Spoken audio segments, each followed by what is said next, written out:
Fortunately enough, I was dismissed because of being an entrepreneur, because of conflict of interest. I'm assuming now it's grown to this multiple things. Yeah. So the bike side came in before COVID. Yeah, with the food stuff. I'm Food assuming. stuff. Yeah. So I need to tap into that because I always think ahead. I always monitor the market. It's always good to monitor the market. Are those the long-term leases that you do, like people who lease to hire?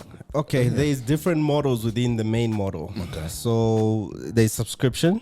That's part of what you're saying. There's the rent-to-own business model. Okay. There's a traditional rent a car. Where is Prestige Car Rentals? .co.za. Sure. Yeah, we're now operating from Rudaport, but catch us online. You can make your bookings online. We do short-term, long-term, medium-term, all the terms that you want on rentals. Minimum 3 days. And who's your business partner? Who do you Me and God. I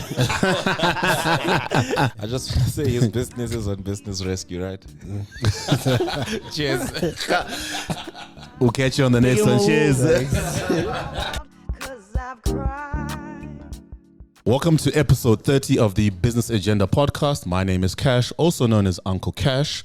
For first-time viewers, this podcast is available on YouTube, Spotify, or wherever you get your podcasts. I'd like to welcome, as always, the co-host, my team. But let me actually start by thanking the guys in the background who make everything happen. Audio, we've got Tabby the Don, the greatest sound engineer in the game. On visuals is Tsepo Bota, who is Tsepo, the man himself. He's got his cousins helping out too today. It's a special weekend. We're going on a bit of a run in terms of a theme that we're going to be sharing and the focus of that theme I will get into. But before I get into the theme and today's episode and today's guest, just want to check up on the team. Everyone, how you guys doing? Health check. How you been since our last one? Episode 29, we're into 30. You guys good? Yeah, all good. Nick Swagger looking cool. Sure. Got the eyewear. Were you inspired by Teaser or you just is your own thing? Teaser copies my style. So. Really. All good. Teaser, you good? I'm alright, man. I'm alright. I think we hadn't dropped in a while, so we're gonna quickly run through them. Great, awesome. So to add to what Teaser's saying, we've decided that look, 8th month of the year, where we are, 2025. We wanted to have a focus on entrepreneurship, not just entrepreneurship, but have guests who, one, are entrepreneurs, and two, just tie in terms of where we are so far with the year. There's a lot going on in terms of entrepreneurship, business, the economy, AI, tech, but the main focus of the episodes we're going to run through this weekend, some of you might have seen on our socials, or for those of you who follow us, that we're having a podcast, quote-unquote camp, where we're just going to be interviewing entrepreneurs under that theme. We are obviously, as always, looking to get content that's going to be beneficial to you guys. So our guest for episode 30 is none other than a serial entrepreneur, Springbok supporter. I thought you were going to say Cyril Ramaphosa. I don't know if anyone wants that pressure nowadays. That man is dealing with a lot, tariffs. Sir, how are you? Yeah, I'm all right. It's Mubanga Malama. Oh, great. So this man, just to give you a bit of background before we get into him, I mean, he's, like I said, serial entrepreneur, but today we're focusing on one of his main focuses in terms of business, and that's within the automotive space. He runs Prestige Car and Bike Rental. They are based in the north of Johannesburg. On this podcast, we have a thing. We love things from the north. Teaser's always making sure people know that that North boys are up. But we just wanted to get your story because in researching you and the good information that was shared by Mr. Kampepe here, I was quite intrigued in terms of just your exposure. Obviously, a serial entrepreneur, done a lot. Your car rental business is your focus. So maybe background-wise, let's start with how long you've been running your own businesses. Were you always an entrepreneur, or you started corporate and then went off onto your own? Okay. So very good question. I think let me take it back a bit. Great. So I came to SA in 95. Wow. Yeah. So when it was safe. When it was safe and it was beautiful. I actually saw Mandela walk out of prison. So I'm that old. Let me know comments. He's a guest. Yeah. So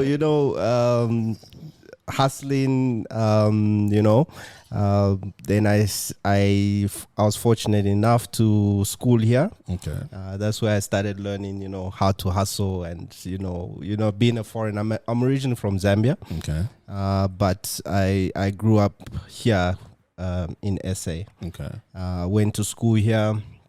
Then I did my sound engineering degree here. So initially I was in entertainment space. I love the music. I love production and all You're that. a DJ. DJing, the whole works, making music. That was my first love.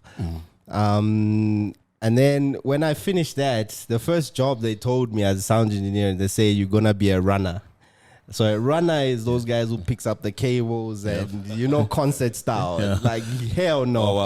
What Miser does. Yeah. Our runner ran away. He's not here. Yeah. So I was like, hell no, I'm not doing that. Then I said, okay. That was actually Tupac's first role for the Digital Underground. It was literally, I'm forgetting the term they use in America, but he didn't care. He was out of jail. Like, that's literally all you do. Doesn't matter if you qualified. Yeah. You're picking up speakers, cables. Correct. That's all you're doing. And then, because what happens in the sound space is that when you start being a runner, then you get a chance to be behind the decks, the sound and all that. Once you get there, then you've made it, Yeah. But to get there, You have to pay your dues. You have to pay your dues, Yeah. You have to do all the running around. So I was like, no, this is not for me. I cannot be a runner, So I enrolled again and I did media studies at Boston in Santon. That was my degree. I completed that. During that time, I was actually studying and working. I was actually working for a corporate in Rosebank. And funny enough, during that period, I was developing my entrepreneurial skills or calling. I would say it's a calling. And unfortunately enough, I was dismissed because of being an entrepreneur, because of conflict of interest. That's how I was dismissed from. I don't know if I can name brands. Yeah, That's okay. Yeah, it's okay. yeah. I was working for Vodacom Okay. in Midrand. So at that time, there was conflict of interest, and the only thing that really saved me was my one vehicle that I had that was bringing in some sort of income. Oh, you were renting it I out. rented it out. Okay, yeah. There was a gentleman from India who rented out the car for like a whole 6 months, Okay. and he was paying every month, and then when I got let go, no package, no nothing, Yeah. Fired on the spot type of thing, I thought to myself, there's money coming from this guy, This- you know what I'm saying? So what I did is, okay, downgrade my life, moved out of my place, went, stayed with the moms, mom's always there, So the income is coming. It's like, what if I bought another car? Saved up. I bought a Mercedes after that, the C180. As soon as I got it, I had a friend who was also renting out cars in Sunning Hill. So he was like, there's a client who needs a long-term car and she's willing to pay like 10.5 a month. I'm like, wow. Back then. Wow. She's like, she'll take it for 9 months. She really wants a car, I was like, okay, cool. 10.5. I bought this car for like 90 grand. Over, if you do the maths, over 8 months, 9 months, I'll have my capital back. So it started making sense, like if I buy a car cash and I rent it out, I can actually Pay it off. Yeah, It and pays- then the pays- more I have, the more cars I can purchase. build the fleet. So that's how I started tapping into What's that. your first calling. business? No, it wasn't my first business, and it wasn't something I dreamt of. Life happened. Yeah. It had to pay the bills. My first business, my first love was entertainment. I was doing events in SA. So I was known as the king of clubs, actually. Oh, really? Yeah. I can tell you stories. Oh God. Yeah. He's the second guest. His story reminds me of Glenn. I'm assuming you started All those Glenn. Glenn and them, Quinton, yeah, we had used Glenn. we used to do with them, yeah. I'm assuming you started as early as when you were varsity days, you're already doing events. Correct. It's almost like a rite of passage. I know quite a few Correct. guys were from here. Yeah, when Facebook just came to Africa. Exactly. And then guys were using Facebook where you pin the event. Correct. And let me guess, the model was you go speak to the guy, the owner of Moloko on a night when it's slow. You push within varsity campus networks. You're gonna get numbers. He'll get people by the door. He gets the bar. You get the door. It's a win-win. Yeah, those days Facebook like it will show up. Like if you do an event and you invite, people will show up. Oh yeah. They would. If you do that thing with You just invite. You just confirmation. invite. You remember on Facebook when you were attending, you had to say attending. Correct. And it worked. It worked. It worked, bro. Like, Because you could see who's going. Like, actually, I'm gonna go because now people are going. yeah, correct. Those The power days of were, FOMO. Yeah. Those days were nice. Like it was easier to fill up venues, the venues. Yeah. Okay. So where are you now, so that we can kind of be able to fill the space from a Okay. fleet perspective? Because I think when Cash was introducing you, he said cars and bikes. I'm assuming now it's grown to this multiple things. Yeah. So the bike side came in before COVID. Yeah, with the food stuff. I'm Food assuming. stuff. Yeah. So I wanted to tap into that because I always think ahead. I always monitor the market. It's always good to monitor the market. So the bike thing came before the Ubers and them came. So I had an agreement with Big Boy in 4 ways. Okay. So they said, okay, we'll give you 5 bikes, those delivery bikes for like 15 grand each. So I purchased 5 bikes to test the market. Oh, was I wrong? It was like giving away bikes, my friend. Because they crash. Yeah, those guys crashed them. Eh? Not even crash, bro. Like stories. Like How's that business? theft. How Yeah, It's not, bro. You sweat. yeah. Like it's funny. You sweat. is it still that way even now? Even now, bro. Is it? I've seen. Yeah, I mean, it's Sola was true. telling me It's a waste of money. one of our mates was telling me sometimes some of these drivers will just get into accident and leave it there and say, I quit. You can go get your card, your bike there. Your bike, I'm yeah. gone. Done. So Crazy. I've seen on Mr. Deliver. There's a time in the days of Domino's just before COVID. They showed me a map like where where I stay, right? That was the cutoff because within like a space of a month, there people would pretend to order pizzas. You go to the hood and they'll jack you for the bike and the pizza. correct. Yeah. Yeah. Like literally. So like the last time Domino's delivered to me, the manager explained, I negotiated. He's like, no, I'll bring my personal car and deliver your pizza, but we can have the bike come through. Yeah. But the accidents, like literally, it's accidents, theft, like all my bikes were stolen. But isn't the business a bit better now? With No, the it's worse. trackers It's worse. and Tracker is all nothing, those my things? guy. Is it? I still have an active bike in Joburg right now on Tracker. that was stolen a while ago. Stolen years ago. You But can you still can see on still the- see what's going on. It's nothing, man. After how long do you make your money back? Or I guess I'm asking you a wrong question because you probably didn't make it. But Yeah. where On the bike? on the bikes, like if you spend 15,000 bucks to buy a new bike, like how long does it normally take, give or take? Because obviously, like we obviously have maybe people who be interested to try. Yeah. Okay. So before I started it, I ran the numbers. So what I did was 5 bikes, each giving me 500 rand a week. So my payback period was roughly 6 months Okay, not bad. on 5 bikes. That's why I was excited. It made sense. Yeah. Were you running it like the taxis? Like the guy rents it, gives you 500, and then whatever he makes above that goes to him. No, it was just straight. Every week you deposit 550 in my account. And you don't care how much they're making. Nah, Okay, it's not my story. Yeah. Okay. And then insurance, how is insurance good on those things? Like you pay a lot. Insurance was per bike roughly, because it was brand new. It was about 600 rand a bike. Okay, so A month. first week or so it just goes to insurance. Yeah, first week you Okay. paying off the bikes, but remember, not all bikes go out at the same time. It's intervals, and then you run it like that. So Okay. bike 1 might go out this week, bike 2 might go out in the 3rd week. Okay. Yeah, so it's now how you manage that cash flow. So do the guys come and sign contracts, or how does it work? Yeah, like they that? sign contracts, but then those days I didn't know that. Sorry to be xenophobic, but majority of the guys that I was giving to were foreign guys. Oh. So the worst guys I can even say were the guys from Malawi. If you go to Malawi, like there's bicycles and bikes. So what they used to do is they'll steal the bike from you, dismantle it, put it on the bus, it goes to the long way. Yes. Hey man, you've seen it all. Yeah, no, I just, Okay. I've had help from Malawi. Yeah, I know this. So you kept on claiming from insurance and all Yeah, those things. I just gave up, man. It wasn't making sense anymore. And the premiums will be high, and then your profile. Correct. Plus, then the hassle of running that business. Yeah. So what do you have? Sorry, Malawian. My mom is Malawian. No, we're just being matter of fact. I'm Yeah. just being honest. Yeah. So currently, how many do you have, just as a general number? The cars. Yeah. Cars now. I'm left with 15 cars. Okay. Yeah. Majority of them are on long term, Okay. and then the rest are on short term. Yeah. Yeah. And then you find that I suppose people don't prefer to go to like your AVs or your budget or it, because sometimes we often think when you see a rental car, you think AVs.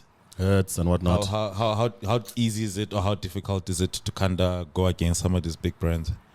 Okay, where we as small entrepreneurs fit in that ecosystem is basically we are cheaper, slightly cheaper. We are not stringent as the big companies, but there's a risk to that. Of course. Yeah, so we're not very if you go to Avis, you need a credit card, you need Yes. et cetera, et cetera. If Deposits, you're paying with a debit card, you pay times 4. Yeah, you know what I'm saying? Large deposit. But we, the young entrepreneurs, we kind of risk it, not to say too much. Yeah. There's a lot of people watching, there's a lot of loopholes in this. Yeah, but we are more lenient, I can say that. I think that's why a lot of people tend to use us than the bigger companies. Okay, makes sense. Yeah. Sense. And I suppose, from a system perspective, you're right. Things like, which I always hate, but because they've got your credit card, if you get a ticket, you just see click. Minus. Yeah, and You a know lot what I mean? and if you see so when I was doing SWOT analysis on the industry, and if you look at a lot of pages like Avis and them, the biggest comments that customers have is they deducted money from their account. Yeah. That's it. They're not even crying about the car or whatever, but it's just those credit deductions that they're upset about because majority don't understand What's going on? what's going on. I can tell you now a simple Kilos. thing. Yeah. I can take a car from Avis full tank, take it back to Avis full tank. They will leave the airport and go fill it up again, and then they'll charge you again. Did What? you know that? No. I don't know what full tank means to them, but you get that. Full to the brim. Full to the brim. Something like that. You find a 300 rand going off your Admin fee. your Like if admin they- fee, etc., etc. If they put an extra $50, then they'll charge you Exactly. $250 or Actually- whatever amount that's an admin fee. Yeah. But how do you guys deal with vetting and stuff like? Can you just elaborate on that? Okay, we've got a system where we obviously do your FICA, where you submit your documents. We check also your payslip. For we affordability, obviously- for affordability. We check if we usually ask for people for hold your ID next to you so that we can verify. It's not forgery. Yeah. We also check your history in terms of if you own properties, because we need leverage as well. Like if you mess up with our car, Collateral. at least we know you've got something that if it had to go the legal way, we can Recover. recover. Yeah. Go ahead. Go for it. Has it happened that you go illegal? Yeah, the other way though. Because At least you said it. can I be honest with you? The law in South Africa is not in our favor as Yeah. a business. So to chase someone, you gotta spend Correct. so much money. Yeah, I can tell you something. If somebody owes me 5,000 as a company, I can't even take you to the small claims court Why? because small claims is for personal claims. Oh yes, it's not a company. It's not a company. Oh yes. Your correct, fees that correct. come with that. You I'm see, saying. so for me, just to appoint a lawyer to go after my 5,000, Yeah. I'm not saying you must do it, but it's gonna cost me more than the 5,000 that you owe me. Yep. But the person will pay them. Hey, my friend. After COVID, things change, man. This man sounds like he's seen things. But I have another follow-up question to tie to what Teaser said. I think one thing I've seen a bit of an evolution in the car rental space. It's almost similar to what's happening with financing cars, where people who don't qualify end up leasing the cars or rent. Does your service offer something like that? Because I think I've seen, I don't say an explosion, but now when you Google car rental companies, over the past 10 years, there's been more people occupying that space. It's similar to how the credit companies say if you've been listed or if you don't have the best record, there are people who've now filled in, take the risk like you're saying. So with you, are those the long-term leases that you do, like people who lease to hire? Okay, there's different models within the main model. Okay. So there's subscription. That's part of what you're saying. There's the rent-to-own business model. Okay. There's a traditional rent a car. I think the one you're talking about lies within the rent-to-own, which is a lot of the unserviced market. Majority of people in South Africa, because they don't qualify. For traditional car finance. Correct. They don't. There's a lot of people like untapped, basically. Untapped market. So a lot of people are tapping into that because they're taking the risk. It does come with the risk, So I think there's different pillars within that industry. Yeah. So, but for me, I do more of the traditional car rental. Yeah. But then if it's long term, I need to make sure at least you are working. Yes. There's a salary, as a form of income to be guaranteed that you can. But I think why I asked that question, what I do like is, I think one thing about entrepreneurs, similar to how you even ended up in that business, is a lot of this stuff is like life. You rightfully said, you were in entertainment. No intention of getting into. I mean, you don't even think about car rental. Yeah. Life threw you a spanner, and then it led to you venturing in that business. Because the joy of being an entrepreneur, and I think it's pertinent now with 2025. I mean, just the overall landscape. People have just been said, less money is being spent. Things are tighter. I was surprised that yesterday I heard a headline saying vehicle sales are up. It was on Kaya Biz. So, but I think you guys are really tapping into a market, and that's what entrepreneurs do. Like you said, you're always looking at the landscape, seeing where the opportunities are. So now in a scenario like 2025, people buying more Chinese vehicle than German because of affordability, spending less.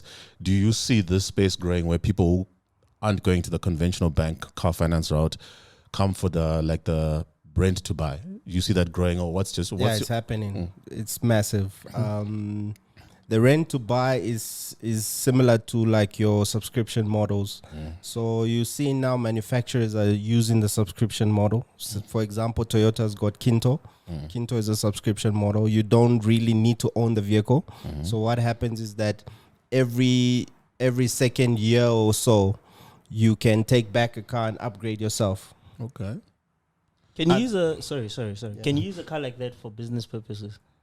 Or is it more like a normal daily drive? You mean what specified business? No, do they limit you on kilometers? Kilometers, or you can? For me as a business to use the subscription. Yeah. I did the numbers. It wasn't making sense. I was going to end up working for Toyota. Okay. Okay. To pay which means obviously when they came up with that offering, they obviously factored in that some people take the business and then you take the vehicles, use it for business. So tell me, from your operations perspective, I'm assuming then over time as your business grows, you kind of had to get some guys into your business. For instance, like a person that maybe services the cars, because that's a constant cost for you. And how do you find the balance? Because I often wonder, like, if someone has your car on a long-term lease, you don't know what's going on with it. Correct. Do they service it themselves, or you gotta bring them to service to you? Do you sometimes go see it on a monthly basis that it still exists, it's still the same car?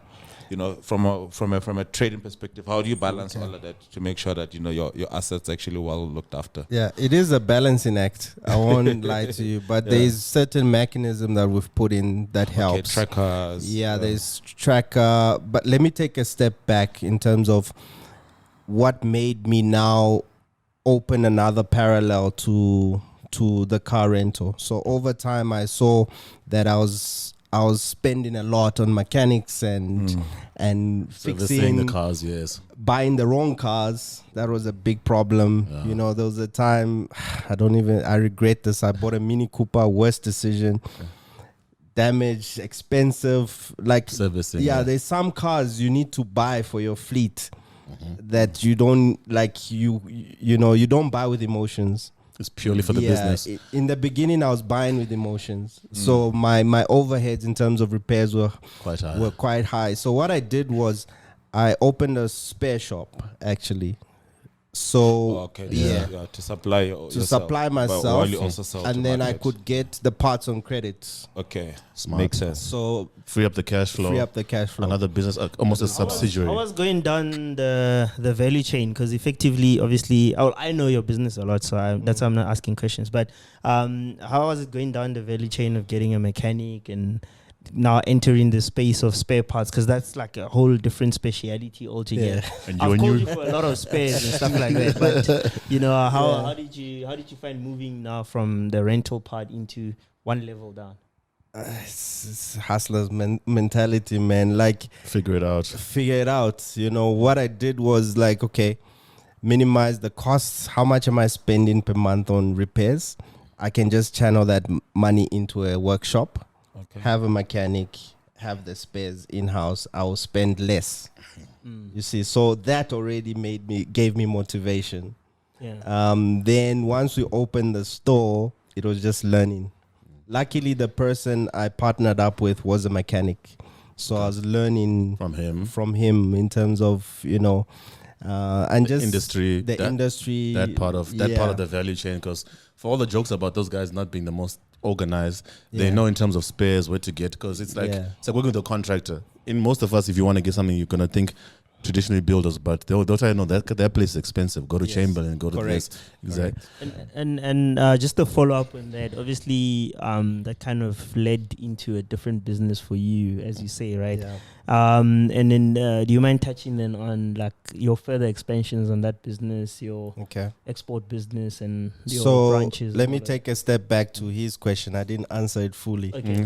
So that made me now realize, okay, we need to have our own in-house mechanic and workshop. So what we do is we monitor the vehicles in terms of mileage usage.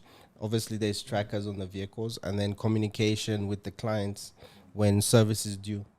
Then they either come to the workshop or we send a mechanic to, if it's just basic service, we send a mechanic. And you don't charge them for it? No, we can't charge the client for that. I don't know if that answers. No, it does. I just wanted to understand, because then it brings another element. Now you have a team, people to manage, salaries to pay. Yeah, you know what I mean. Now it's scaling up, and then it brings, I suppose, a lot more challenges. It's difficult. Like human capital is very difficult to manage because it's HR. It comes with each person comes any challenge. This person's good at their job, but their personality, do I keep them? Do I move on? I went through a lot of mechanics. Like crazy. Other question I wanted to ask with he hasn't answered mine yet. Okay. What's the question? The one about the exports. No, we're still talking about so I just wanted to understand the level. Going down the line. Down the line. What then happened? Obviously, you started the so I learned from that workshop environment, you know, managed to create the relationships with different parts suppliers that I buy parts at a good rate than, you know, retail. And then what happened is that within that business, it pivoted me to exporting spare parts. So that's currently my main focus now. We are focusing on export a lot from that side of the business into the continent, into Africa. The recent arrangement I've got with Toyota South Africa is congrats on that, man. Thank you. I've discovered a loophole or a gap between Africa not being serviced adequately, because Africa drives Toyota. Big time. Reliability. Yeah, reliability. Mines, you know, from mines, hospitals, safari lodges, any remote. A lot of governments. Correct. So I'm using that relationship to get into new markets like Zim, Mozambique, Angola, Zambia. All the NGOs. So that's my current headache now. So we've started with mostly Zambia. We're exporting parts to Zambia for now. So But that's also easy because I'm assuming you're only focusing on distribution, so you don't have to set up shop there. I don't have You to. supply I tried existing that. guys, and you just you add your markup, blah blah blah, and Correct. then you just facilitate for it to get there. Correct. It's a better business model than setting up shop. than setting You up said you shop. tried it, as in was it negotiations, or you quickly saw that it's going to be a big headache in terms of setting up? Or did you actually set up and then thought, let me go back just to selling? The problem is, no one can think like you, and outside of the country It's a different ball. it's a different ball game. Different they don't kettle think fish. like you. They move The different. government moves different. The people there, Correct. you have to You be know. careful. I know You know all the story. too well. Trust me. So I thought, you know what? Let me just streamline this to a B2B business Simple. and let it cater for just B2B than B2C. Out of interest, what currency are you using In Zambia or here? when you sell into the continent? Obviously rand Do you find? Yeah, I wanted to see. Do you have to deal with Local currency. dollars, or mostly you sell SA and then they gotta, I've got different tax organizations. Tough question season. Sorry, buddy. Very revealing. Edit that out, sir. Okay, no, that's quite interesting, man. I actually really wanted to touch on that point. And so I just want to understand, so you source obviously new spare parts, so you deal with new second hand. Can I tell you a secret in the space market, in the car repairs market? The biggest money is actually in scrapyards. Yep, I knew it. Scrapyards. Used Scrapyards. New parts, not much. Only for export, yes. But scrapyards, that's where the money our is. original parts, because our original parts really worth it. Like, What going is to original? No, exactly. Good question. That's a very good point. Going to VW, Toyota, whatever, Versus buying Goldwagen. an equivalent of that part, wherever that you buy it. Because as far as I understand, it could be a matter of a logo more than. It's made by the same manufacturer overseas.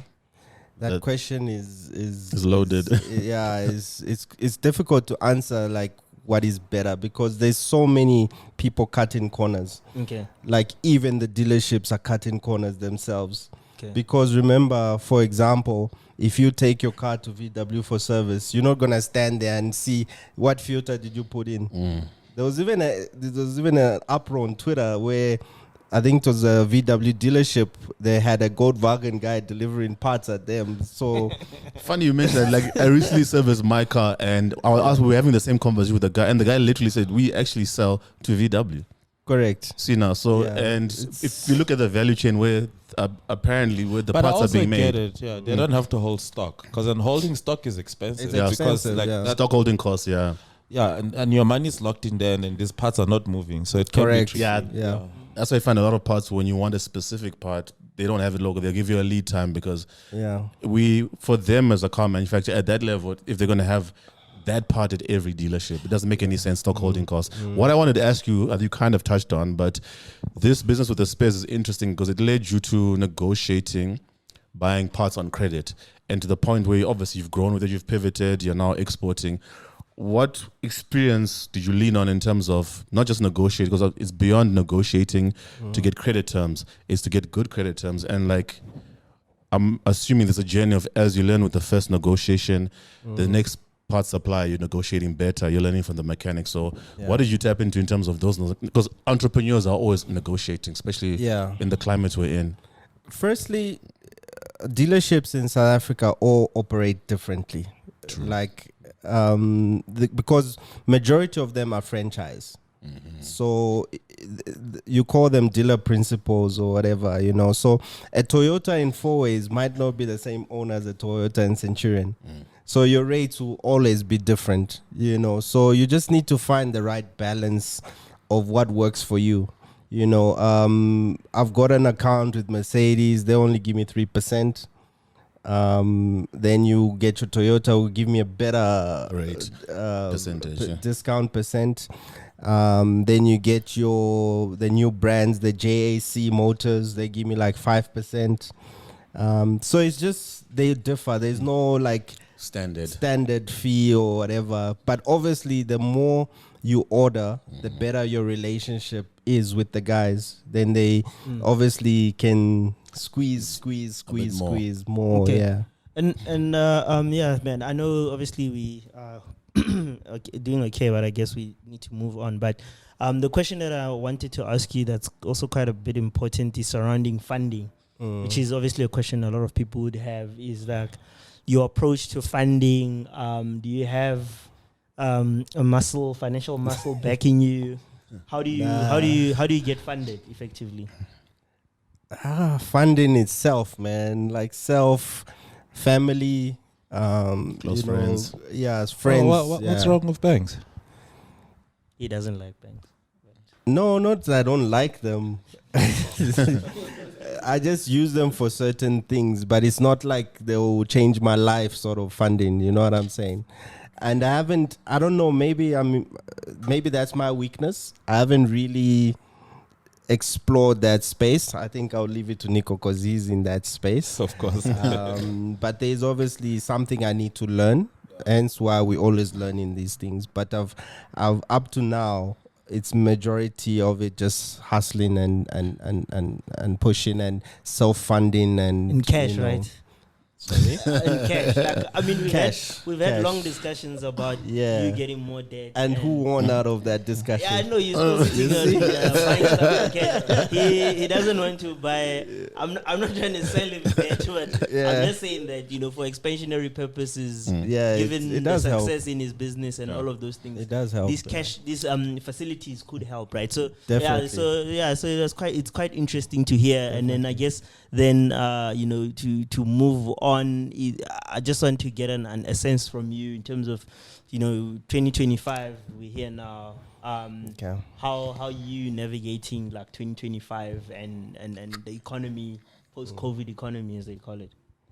And tariffs are going to hit you. Or that doesn't apply to you. No, not Trump. I'm not dealing with Trump. So currently I'm working on a new project. It's more of a motorsport lifestyle brand that I want to bring to the market. This will have like your merch. It will have the 3 different pillars: your merch, parts, and accessories. So that is my current project. And I'm leveraging off the Toyota relationship to expand into Africa. Oh, nice. So some of the headaches that I'm trying to unpack is the quickest and most cheapest way to get things outside of SA. The logistics part. Logistics is the biggest headache, and it's the most expensive. Every border's got its own story. I guess you have to always be agile. How important is it to stay agile as an entrepreneur, ahead of the game and all of those things? Because obviously, like you mentioned a lot of issues on the car rental space, theft. Yeah. All of those people things. management. So, like, how do you navigate that in today's economy? You have to be made out of iron, man. Yes, like if I tell you stories, man, like, because right now I've become so immune to pain. It's not for the faint-hearted. Yeah, like in the beginning, I used to take everything like personal, but you become immune over time. Because then I was going to ask you, maybe from a staff complement perspective, how big is now your team? And then do you find that you can hire people you can rely on? Because that's obviously part of the difficult stuff that happens. For instance, we know that a good guy, you got to obviously pay him a bit above market so that he doesn't leave for another opportunity somewhere. So as you grow, do you especially like now that you're speaking about a new opportunity, and I'm like, geez, that means the car one is probably now being run by someone and you just oversee, and then there's the parts business, you know what I mean? So how have you found this dealing with people and sort of trying to keep them and upscale them to, obviously they can't think like you, but they can at least buy into the vision? Okay, I've tried like working with people. That's why I'm now deploying AI agents.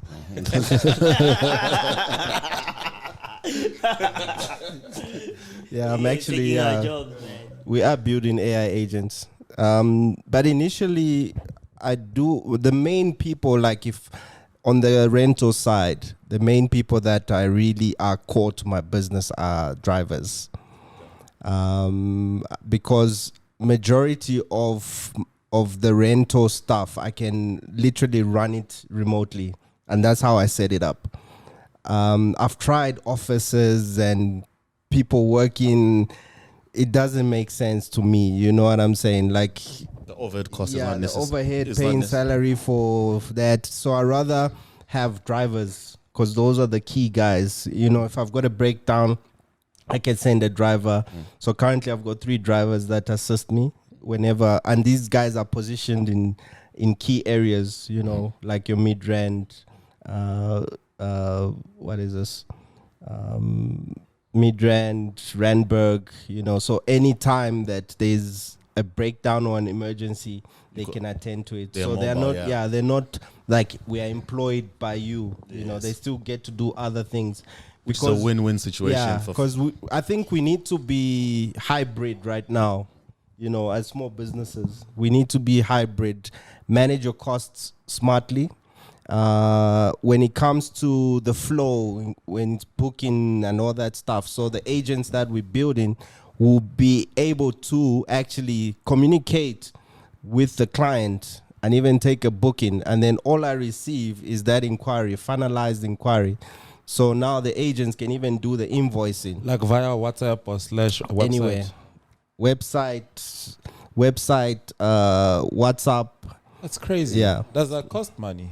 Yeah, it does. Is it a service being offered to small businesses that you can kind of approach and say, this is what we do, and then can they help you with this? Or it's one of those you gotta consult and build it with. First, you need to research. Yeah, because AI agents are not like you just a template, you know, like a WordPress template. No, you need to train it, you know. so that it's works for you and fits your business in terms of the Correct. model that you need. correct. I mean, It's not like plug and play. I'll show you some agents who've tried to build. There's in Ntombi is like, she even speaks Zulu. Oh yeah, I've seen that. You sent me that. I remember you sent me that. Yeah. Zulu, she can engage with you. She's pretty. You know, Ntombi is like The face. the go-to market sort of thing, and she's like real. You think she's like a real person. Then Ntombi, there's another girl who now handles the emotional side, because you get emotional AI agents, you know, that talk to you like, you know. Then you can even put a Busiso, who's now the one to close the deal. So all these 3 agents can be talking to each other depending on your issue. That's so interesting. Yeah. That is so interesting. So that's what we. I didn't think we were that close to that level of AI interaction. Yeah. But I mean, some of the stuff, it's interesting, because I know there's been a lot of fear mongering about people losing jobs. But I know for entrepreneurs, one pillar of business is always looking to be, in addition to being agile, running your business in the most cost-effective way, because you always have to pivot. Part of agility is if you don't adapt or die, like they say, Correct. especially post-COVID. And then if you look at probably where things are now, I'm sure you're always looking. You said you're forward thinking. I'm assuming you're always looking at saying, what's the need of the rental market by age, by income, people in Joburg, someone who's fresh out of school. Because I'm sure you probably, even without looking into it, those are dynamics you see in the profiles of people who rent your cars. Correct. Short and long-term pillars. And then the assumptions you offer services based on that, right? Correct. Can I just ask on the people question again? So how are you dealing with people in the continent? Because I'm sure that's even more difficult. Different dynamics. Don't say anything bad. Because there you can't deploy agents, I'm assuming. Yeah. So the biggest challenge with outside of the country is payment. Payment is always an issue. I mean, small amounts you can try get them into the country or whatever. As in Forex is difficult. Forex, And yeah. and then M-Pesa and all of that stuff, they don't. They give you small amounts. Okay. Yeah, so you their world can't- remit is always Yeah. limited. So you loaded with some kwacha there by you. Yeah. So what I did actually is I actually managed to now get my dual citizenship from Zambia. Okay. So I was able to set up a company that side, bank And collect account, money that everything. side. Okay. Yeah. So the nice thing about the Zambian market, it works slightly different to here, but there you're allowed to trade in dollars and the local currency, the kwacha. You can also do rands as well.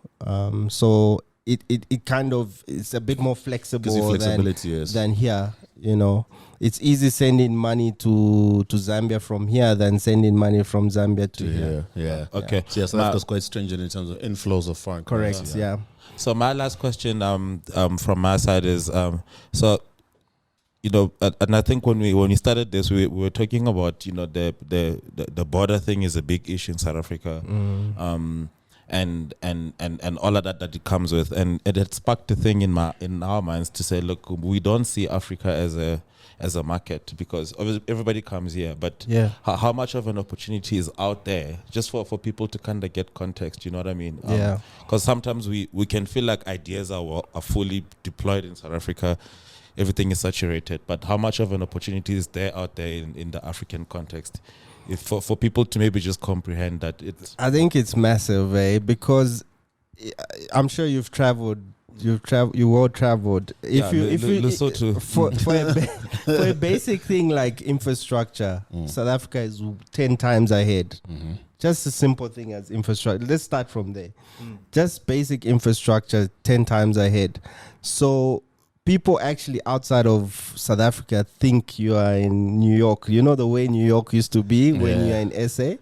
You know, there's that view, you know, especially growing up. Yeah, you know. So it's same thing, because I've been in Zambia, Bots, I've been to the Congo, and it's even small things like getting to a country and getting a SIM card and getting data. It can be a headache. It's a headache. Whereas here you can get in a gas station. A gas station, correct. Because things are set up. So the flip of that as an entrepreneur for me, and probably in closing, I do like that Tisa brought up that point, because I've always been big in terms of the saturation in SA, just for people in entrepreneurship, especially people of color, to start thinking outside of SA. There are challenges that are peculiar, but in most countries on the African continent, if the big multinational companies, whether it's fuel, oil, mining, if they are there with all those headaches and coining it, there has to be an untapped market where people from here as entrepreneurs at that level below the big corporates can meet partners there, understand the local market, build a business, especially like with parts. I mean, the Toyota thing sounds great because that's a big brand on the continent. Yeah. We're busy fighting each other. That's why. Like we saw it's brainwashed. We're fighting each other. It's conditioning as opposed to looking for synergy and working together. You know, So and I think also my closing remark before we go, I just want you to shout out your business, but don't shout out the car rental one, because there's our competition. Avuni Rentals has already taken this one. Please tell the people where they can get a hold of you. If you win, I win. So go ahead. Yeah, we work together. Do you pay him commission?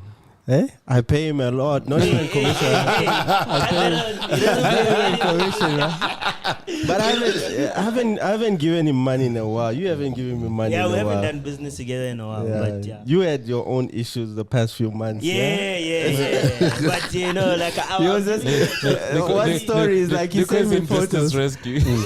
one photo, like the past few, I laughed. I didn't want to laugh at him, but I laughed at the situation. He just sent me photos. His car hit a donkey or somewhere.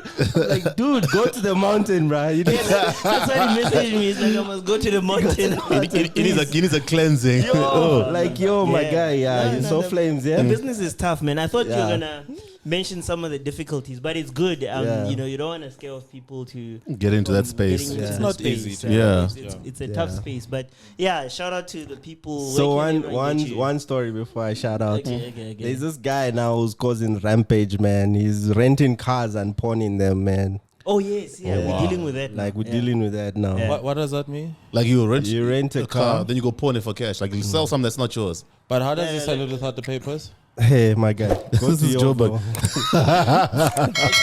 Explain the teaser. He'll explain the V3, the V-Class story, the thing in the group with one of the cars was sold in Durban, I think, to someone we know. Wait, what? Sold by who? Someone rented a V-Class and they sold it to someone went you know. To Durban, sold it to someone, and someone knew the car, and it's like, oh, that's Teaser's car. Oh snap! Yeah. So, but that's It that's happens. just one of a lot of stories. Cars have actually been. So tell me, getting- if they do sell it, can you get it back? Because that depends on who they sell it to. That sale is not valid. Depends on who they sell it to. There's a guy who's selling it to the taxi guys. Good luck.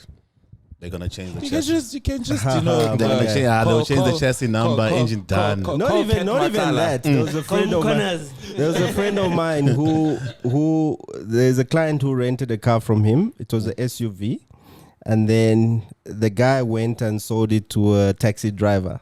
But the taxi driver, it's not like he was stealing the car. He did. He just thought it was something cheap. You know, even that V class, you find the car worth 1 million. The guy goes and sells it for quick cash in Durban for 100K or 200K. Somebody's willing to pay you because wow, V class 200K. Where you gonna get it? You know, there's somebody willing. So he did that. The guy's a taxi driver. So my friend now tracked down the car.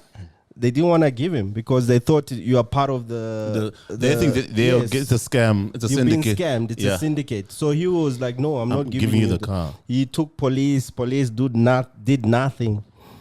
You know? How? Why? Teaser, Hey, my I could guy. tell you stories. I've seen the same stuff with domestic violence. People are like, "Go away, you guys." I've seen people, the cops being told, "Go away, you guys are administrators." I don't understand, bro. Yeah. Like I have the car papers. That's my car. You won't get it. Though. Nah. You know when my car was stolen, eh? You know, a common angle to when what? my- Can I just say this real quick? Yeah. A common angle to what he's saying. I've seen or heard of situations where the cops will ask, "Do you have insurance?" And if you say you do, they'll just say, "Leave this. You can claim. Just do the You just claim, and then do." they'll recover it. You claim from insurance. Yeah. That's how you can kind of close that hole. Bruh, I can tell you stories, man. Like it's the whole night. You know what the cops- one of my cars was stolen. The driver was kidnapped for a week, right? So they picked up the car on the side of the road. They were using it for robbery, right? Ooh. They took it to Joburg South. So I found it there. It was parked there for a week. So I tried to I'm claim sure it it was back. in Pinville. No, not even Pinville, just Joburg South. There's an impound. There's an impound area there. Yeah, they didn't want to give me back my car. I went with papers, and this was with the police. Until I said, okay, this guy is insured. Insurance took over. That's how they released my vehicle.